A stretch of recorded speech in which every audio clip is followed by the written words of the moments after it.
I'm wondering, how do you explain that a participle can have verbal aspect when it has no mood?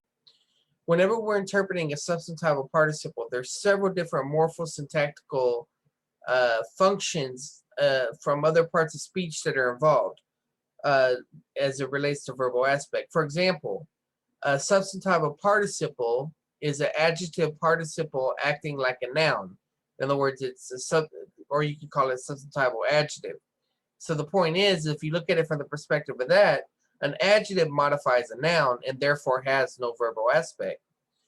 Well, another thing that distinguishes the substantival participle from the adverbial participle is the presence of the article, which nominalizes the participle.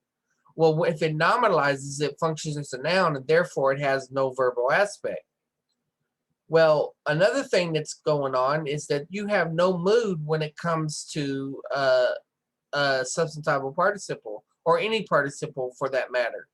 Okay, and so I'm wondering, how do you explain that a participle can have verbal aspect when it has no mood? And the reason I say that is because a lot of people, whenever they talk about temporal participles, or they're relating to the main verb.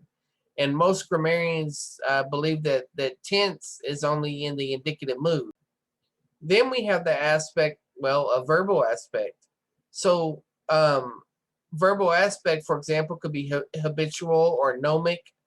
But if it's something is gnomic, it's not really focused on so much of an action, it's the timeless truth. Now, Wallace does say that it's possible to indicate a habitual action in a gnomic type way.